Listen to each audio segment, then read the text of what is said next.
E vamos aos versos 16 a 21. Primeira Epístola de Pedro, 16 a 21. Qual capítulo? 2. Desculpa, 1.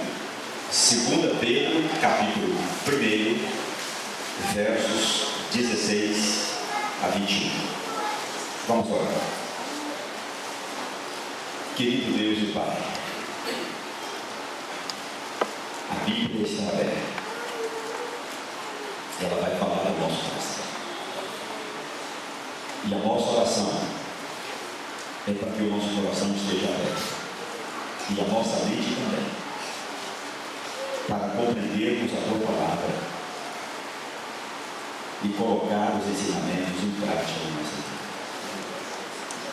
Que o mesmo Espírito que inspirou os profetas e apóstolos, que os iluminaram para escrever a Bíblia, nos ilumine agora para cumprir.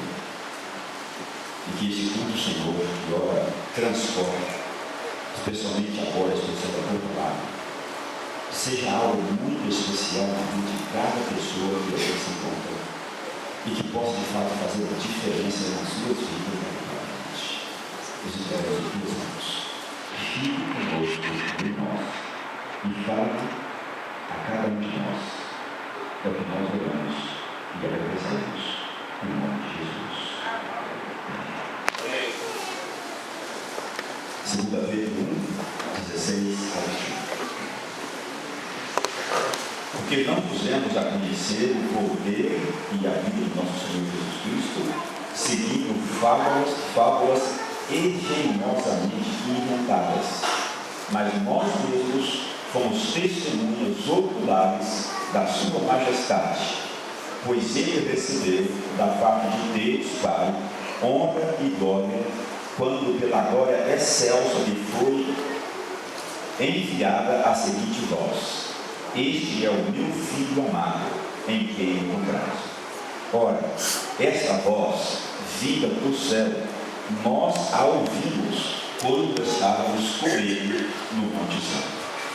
Temos assim tanto mais confirmada a palavra profética, e fazeis bem em atendê-la, como a uma candeia que brilha em lugar tenebroso, até que o dia clareie e a estrela da alva nasça em vosso coração, sabendo primeiramente isto, que nenhuma profecia da Escritura provém de particular elucidação, porque nunca, jamais, qualquer profecia foi dada por vontade humana. Entretanto, homens santos falaram da parte de Deus, movidos pelo Espírito Santo. Amém. A semana de Morcomia, que ora se inicia, e que pela primeira vez, segundo eu conheço e lembro, não vai falar diretamente de Morcomia, ou daqueles assuntos normalmente ditos nessas ocasiões, tem como título Comunhão e Profecia, que vem a ser o mesmo tema da apostila das 40 madrugadas, que eu ouvi dizer que alguns já começaram a leitura, não era para começar, mas você começou, você não pegou com o Espírito Santo, desde que você volta ao capítulo 1 do dia 22 do próximo sábado, porque a proposta é que no sábado, dia 22, 7.000 membros da igreja, só na Paulista Oeste, comecem juntos no mesmo dia a ler esse material e a orar pelos assuntos que você já sabe estão aí no programa dos 10 dias de oração. Então, o tema da apostila, com 15 seminários e outros conteúdos mais, o tema é este: comunhão e profecia. Então, hoje eu vou fazer uma introdução. E amanhã a gente continua. E eu gostaria que todos nós assistíssemos essa programação durante toda a semana. Por que eu vou fazer a introdução hoje? Porque hoje é sábado. é o dia que vocês vêm na igreja naturalmente. Por que eu vou falar amanhã? Porque nós temos um projeto para os 4 domingos de fevereiro. E, aliás, vai acabar sendo só 3, né? Porque o último a gente vai estar já no 5, né? Eu direito. Então, domingo, vocês naturalmente vêm à igreja, né? A partir de segunda-feira, vocês têm uma atração, uma motivação maior. Quantos aqui já ouviram o professor Samuel pregar? Ninguém. Então, na segunda-feira, vocês precisariam de uma atração extra para vir à igreja. Professor Samuel. Quer dizer, a atração primeira é Jesus. E a atração extra, nós vamos ouvir. E pelo menos uma pessoa aqui já ouviu o professor Samuel falar. E essa pessoa eu ouvi muito bem. Olha só, o professor fala muito bem. Tá tudo colocando seus olhos aqui, professor. Essa pessoa é a minha esposa. E vocês viram que tanto que minha esposa é espontânea, né? Se tira aqui, não é Deus, do pastor. Minha esposa é espontânea, é espontaneidade de pessoa. Então, quando ela fala que o professor Samuel é um bom pregador, ela se sente espontânea daquilo que está no coração. Muito bem. Qual é o tema mesmo da semana e do seminário da partida? Eu já me esqueci. Qual é o tema mesmo? Qual é o tema? Eu já me esqueci. Acabei de falar para uma cabeça. Os cabelos ficam brancos e o cérebro parece que vai perdendo a sua vitalidade.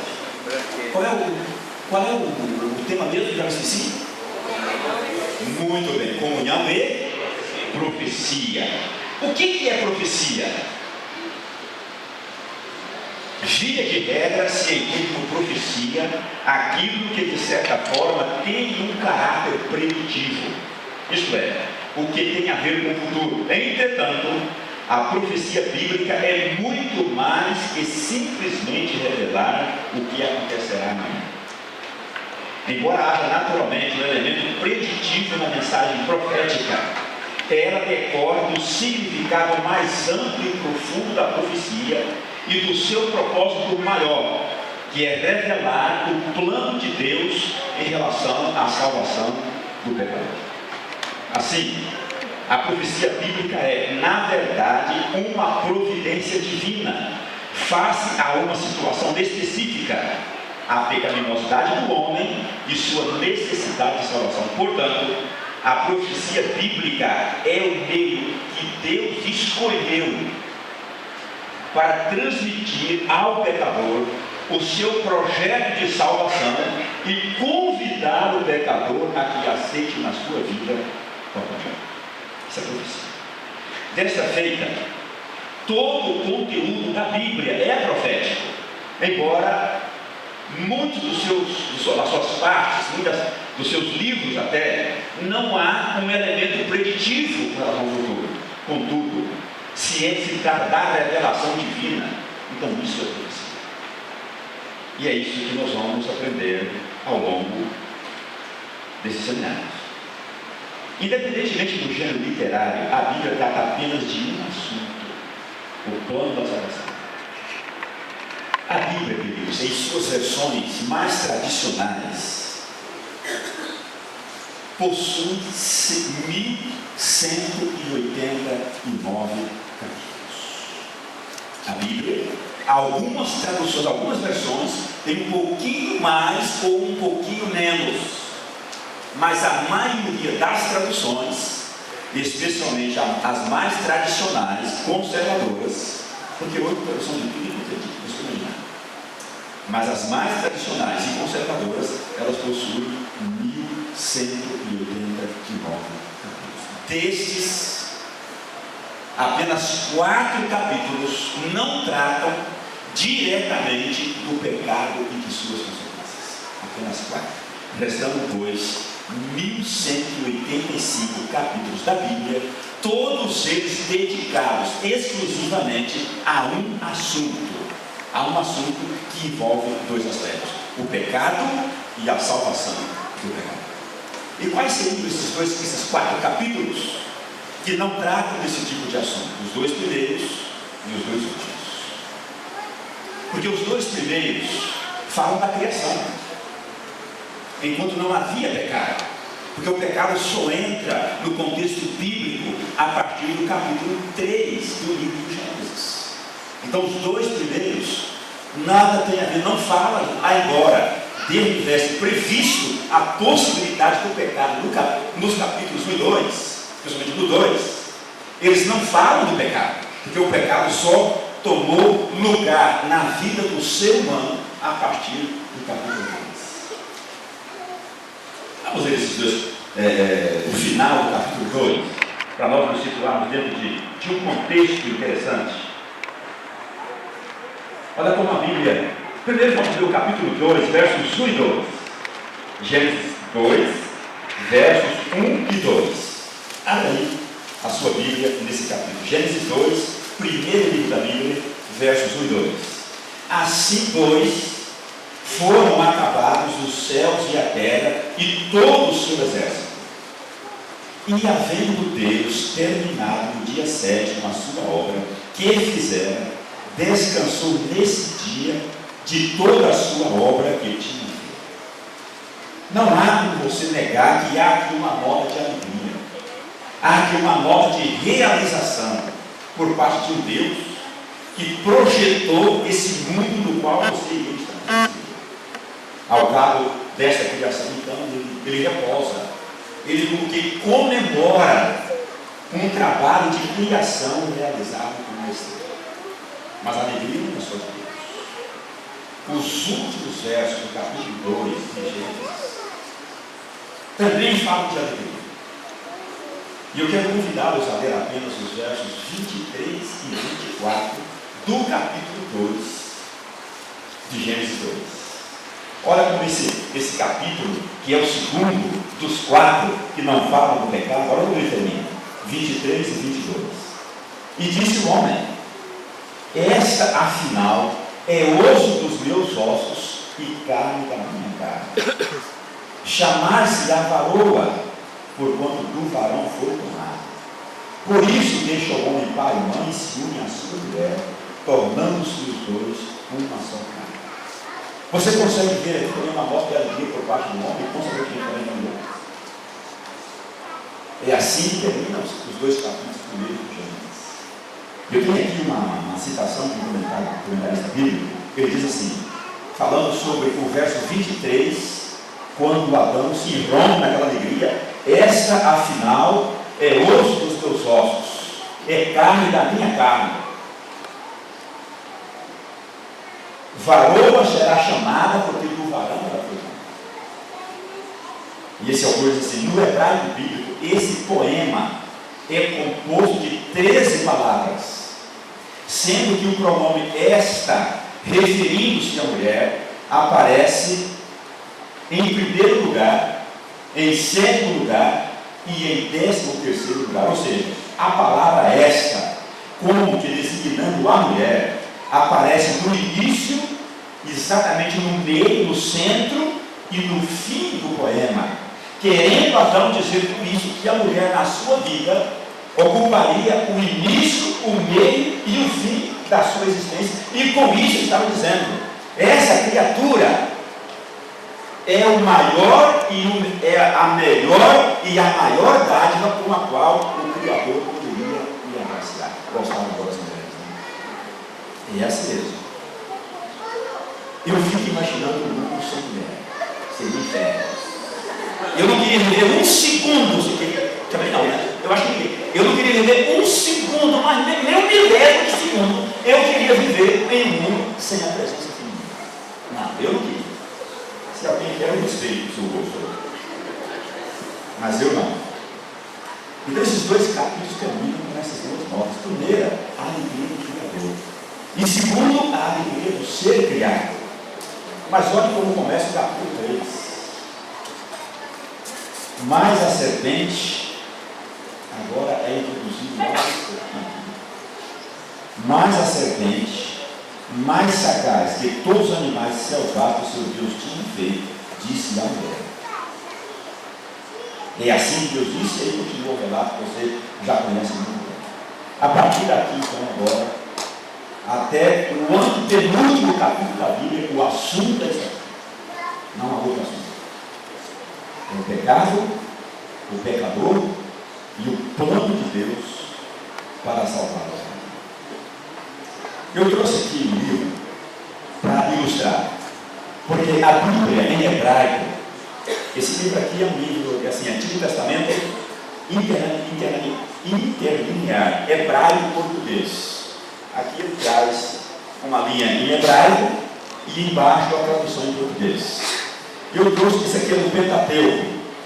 Gênesis está aqui, desse lado de olha, que a capa dele é o lado contrário. Aqui está a contracapa, onde seria a capa, e aqui está a capa, onde seria para nós a contracapa, porque a Bíblia hebraica é assim. E aqui está Gênesis, realmente aqui está Gênesis. E você começa de trás para frente. Aqui está a dedicatória do livro, no fim, e assim vai. A língua hebraica é assim, é de trás para frente. Se você considerasse a sua Bíblia como sendo uma Bíblia hebraica original, cujo conteúdo é escrito e deve ser lido de trás para frente, você encontrar uma curiosidade muito interessante. Vamos lá em Apocalipse? Apocalipse, capítulo 22, que seria considerado o primeiro capítulo. Estamos muito para frente, certo? Então o capítulo 22 seria o primeiro. O capítulo 21 seria o segundo. E o capítulo 20 seria o terceiro. Olha como começa o capítulo 3. Se você estivesse lendo a Bíblia em hebraico, a Bíblia completa, é óbvio isso. Só o Antigo Testamento foi escrito originalmente em hebraico. O Novo foi escrito em grego. Mas suponhamos que você tivesse nas suas mãos uma Bíblia completa em hebraico. E você está lendo. Então você lê o capítulo 1, seria o 22 do Apocalipse. O capítulo 2 seria o 21 do Apocalipse. E olha como começaria o terceiro, que é o capítulo 20. Então, vi descer do céu um anjo. Tinha na mão a chave do abismo e uma grande corrente. Ele segurou o dragão. E quem é o dragão aí? A antiga, aquela que é mencionada no capítulo 3. Então o capítulo 3 de trás para frente, ele é muito parecido com o capítulo 3 na ordem normal das coisas. E os capítulos 1 e 2 também de trás para frente são muito parecidos com os capítulos 1 e 2 na ordem normal da Bíblia em português. Isso não é coincidência. Isso não é coincidência. A Bíblia, eu tenho dado ênfase aqui aos domingos, da necessidade de se conhecer a Bíblia. A Bíblia não é um livro, e como nós lemos do apóstolo Pedro, ela não é um livro que o homem produziu. Ele diz: jamais qualquer profecia é da vontade humana, mas homens santos falaram, movidos pelo Espírito Santo, e falaram da parte de Deus. Então essas peculiaridades, essas singularidades da Bíblia, essas curiosidades para alguns, isso não é por acaso, é porque foi um livro planejado, e planejado por uma mente extremamente capaz, brilhante, que foi a mente de Deus. Então a Bíblia, ela nasceu na mente de Deus, porque é a revelação do projeto dele para me salvar, para te salvar. Então é por isso que a Bíblia tem essas coisas interessantes demais. E eu disse que os 4 únicos capítulos que não falam desse negócio de pecado e de sua consequência são os 2 primeiros e agora os 2 últimos. Os 2 últimos também não falam de pecado. Porque olha como começa o segundo capítulo de trás para frente, seria o 21 de Apocalipse. Diz assim: olha, vi o quê? Um novo céu e nova terra, pois o primeiro céu e a primeira terra passaram, e o mar já não existe. Então agora as coisas serão. Então veja, os 1185 capítulos da Bíblia visam mostrar a intenção de Deus de pegar o mundo que fora arruinado no capítulo 3 no terceiro capítulo do Gênesis, conduzir aquele mundo e o homem que ali foi colocado a um mundo totalmente renovado, do qual a Bíblia trata nos seus últimos dois capítulos. Ou seja, a Bíblia termina exatamente como ela começou. Ela termina no lugar onde ela partiu.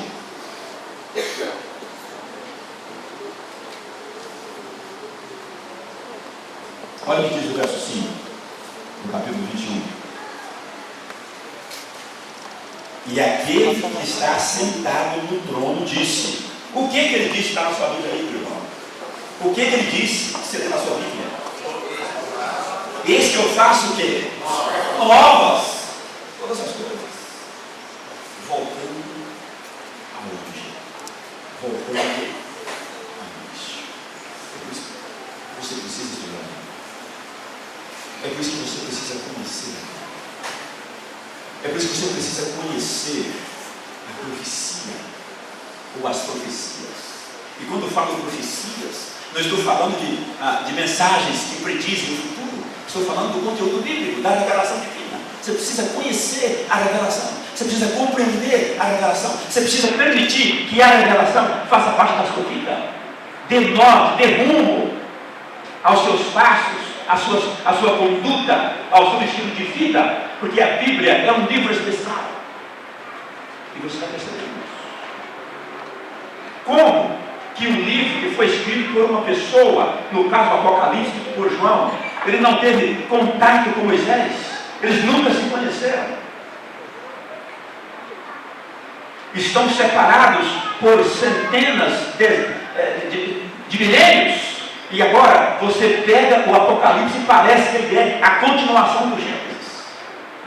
Como é que você explicaria isso? Não tem explicação. Não tem. Aliás, tem sim. Tem explicação. E a explicação é a seguinte: quando lemos a Bíblia e a enxergamos como um todo, um fato curioso quanto à revelação divina e o desenvolvimento do seu plano para nos salvar, salta-nos aos olhos. Que detalhe é esse? Que curiosidade é essa que salta-nos aos olhos quando olhamos a Bíblia como um todo, de cima para baixo? E eu costumo ilustrar mais ou menos a visão que você teria de Ribeirão Preto, olhando-a de cima para baixo e não percorrendo as suas ruas. Quando você percorre as ruas de uma cidade, você nunca tem uma noção exata do tamanho da cidade e de como que ela é distribuída. Mas se você tem uma visão de cima para baixo, você consegue ver a cidade toda ao mesmo tempo e você terá uma visão muito mais detalhada dessa cidade que você agora contém. Assim é a Bíblia. Quando você pega a Bíblia e começa a ler Gênesis, Êxodo e vai, a visão que você tem não é a mesma de que se você parar um pouquinho e tentar enxergá-la como um todo ao mesmo tempo. Não é a mesma. E o que eu estou tentando fazer agora é conduzir os irmãos a que tem uma visão de cima para baixo da Bíblia, uma visão da Bíblia como um todo, e não como parte aqui, parte ali, e etc, etc. E há 3 detalhes que nos ajudam a entender esse assunto. E eu quero que você abra agora a sua Bíblia no outro texto bíblico. Ele está lá no segundo livro, Êxodo, capítulo 23. Desculpa, 33. Êxodo, capítulo 33, nós vamos ler os versos 20 a 23. E você vai ver que coisa curiosa e quão importante é essa visão da Bíblia como um todo. Êxodo 33, 20 a 23. E acrescentou: não me poderás ver a face, porquanto homem nenhum verá a minha face e viverá. Disse mais o Senhor: eis aqui um lugar junto a mim, e tu estarás sobre a penha. Quando passar a minha glória, eu te porei numa fenda da penha, e com a mão te cobrirei, até que eu tenha passado. Depois, em tirando eu a mão, Tu me verás pelas costas, mas a minha face não se vê. Por quê? Era o grande sonho do grande líder Moisés. Ele havia pedido: Senhor, mostra-me a tua face. Moisés falava com Deus assim como se fala com um amigo. Mas pelo que depreendemos desse texto aqui, ele não via a face dos pelo menos como ele gostaria de ver. E ele faz um pedido para Deus. Ele fala: homem nenhum poderá ver a minha face e continuar a viver, mas eu vou te privilegiar. E aí ele montou esse esquema para privilegiar Moisés. Por quê?